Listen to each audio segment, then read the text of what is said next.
Hello, beautiful, amazing, fantastic world, and you, wonderful, wonderful individual you.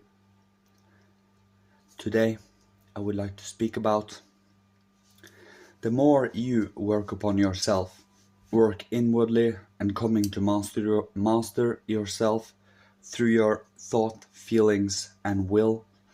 Well, your will is always in your thoughts and feelings based on what we entertain and what we are conscious of and what we are directing our specific gaze on, if we should say it like that.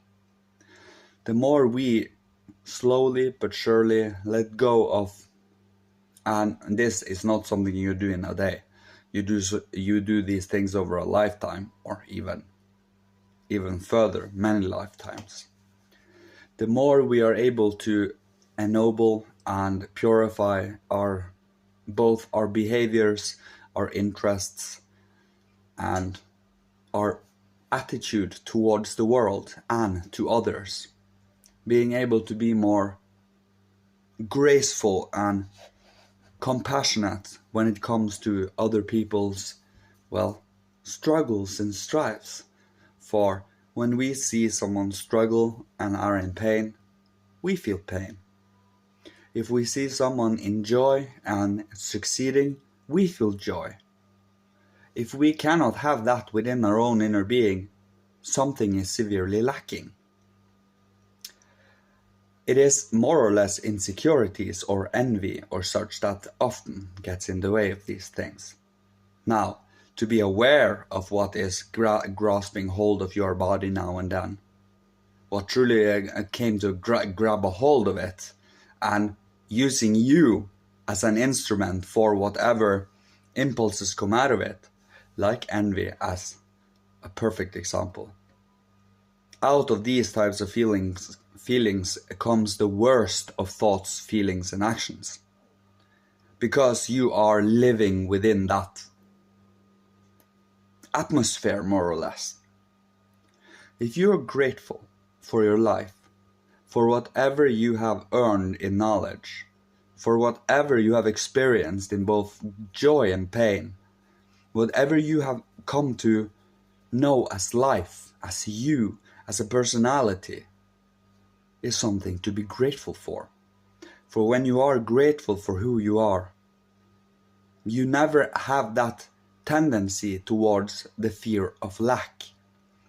For you have that trust that there are higher forces that when you show yourself worthy to these beings, they will always assist you in your endeavor. But it needs to be, or if you are to come in contact with these beings, you have to follow on moral inclinations. The joy and singing of the heart, or the pain and stinging of the heart. You learn from them both, but we are not living for either or.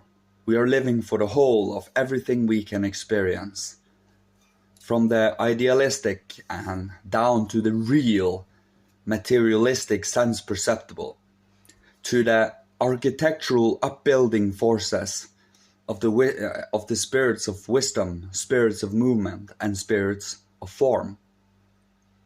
But also, our ego, our astral body, our etheric body, and our physical body. But not only just knowing about these things. When I say physical body, we should know what that means.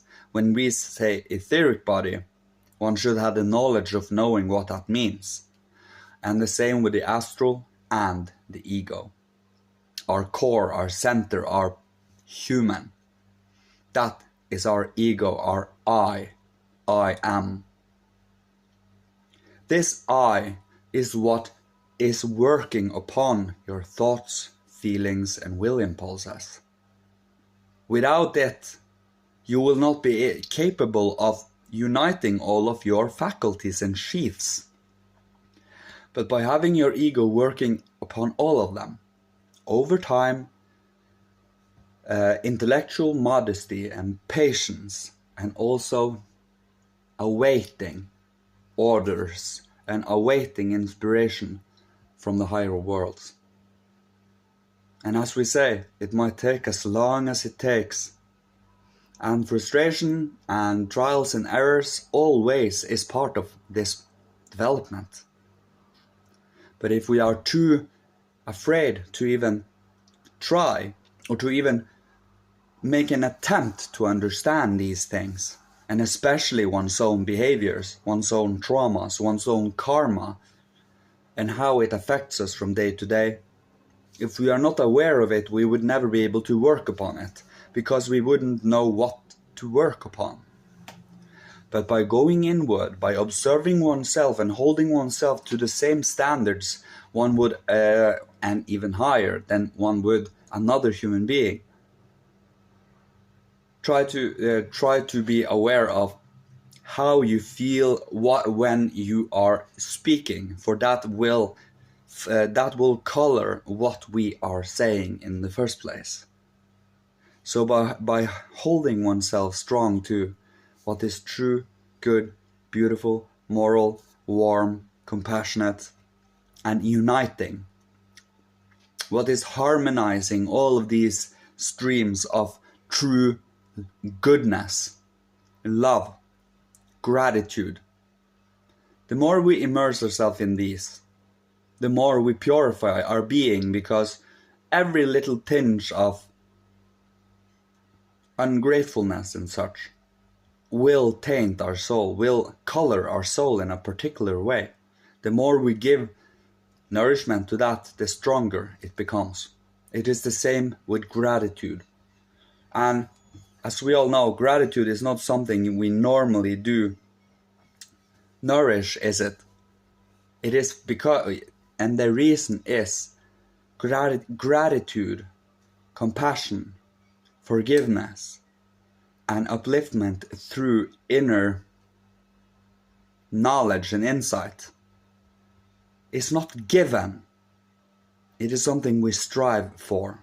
Yes, it is halfway given, but we have to reach to a certain stage of development, to a certain vantage point where we are on the precipice of the spiritual world, and we can stretch our hand to the higher worlds so they can give us their hand, and they can meet us in the middle. For we cannot do all the job ourselves, because we do not have every single latent faculty within us that can make us do so, but they do. And they are more than willing to impress on our spiritual being these organs and inner faculties for the future. But we will have to let them embody us in a certain sense without letting them override our freedom in any way. It is literally love for duty. And as Rudolf Steiner uses as a perfect example, where sacrifice/religion and science/free thinking meets is in the arts. Through the arts you both are sacrificial and free at the same time. And there is nothing that says you cannot infuse it with a little science too. It isn't the science in on itself, is the state of being we are in while we are utilizing and perceiving that science. It is a state of being, that meticulous, objective, observing state of being, but only inwardly and spiritually, instead of purely in the sense perceptible. You come to a far deeper part of reality that way. And the more you do this, the more grateful you become, because you know that more will come. And yeah, I will leave you with this today. Thank you so much for listening to me, you beautiful, beautiful individual human beings, you. And may you be provided for with all that you need to survive, live, thrive, being creative, inspirational, and healing, loving to the world, so others can choose to follow when the time is right.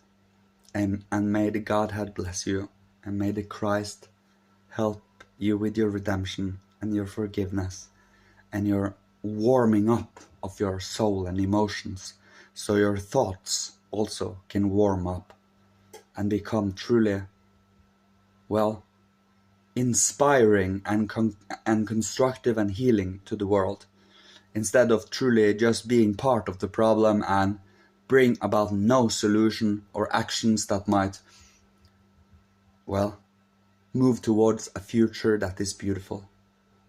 But it is up to each and every individual one of us to find out what that journey is. And that is what's so beautiful. All individual, think about it, every single individual one of us has an ego. Either it be a tinsy little spark that they haven't even noticed yet, or a gigantic sun that has been cultivated over time and been balanced out with humility, discipline, and morality. For if it becomes a sun without any morality, you just become the grandest egotist.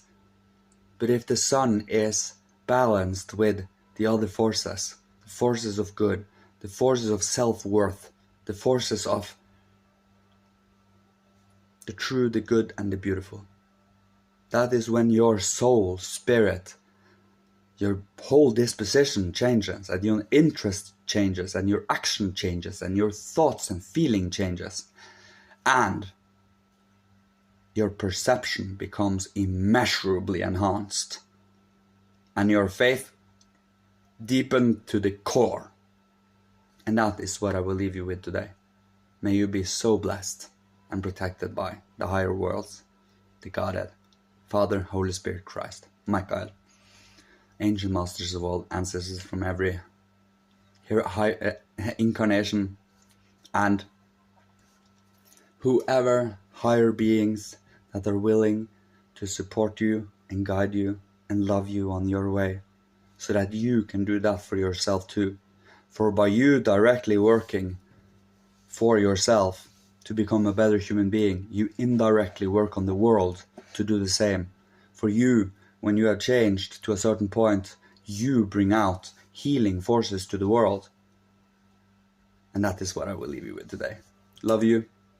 See you whenever, because, well, in summer there are a variety of things that makes it so that I will not put out videos every day, but I will put out videos when I feel that it is necessary and I feel that they wishes me to do so. My dear higher siblings. And thank you, my dear sibling yourself. May you keep on going. May you keep on being brave, strong, but also careful. Have a discernment for what's healthy and also uplifting and healing. And may you also remember responsibility, karma, justice. So, love you. See you. Goodbye.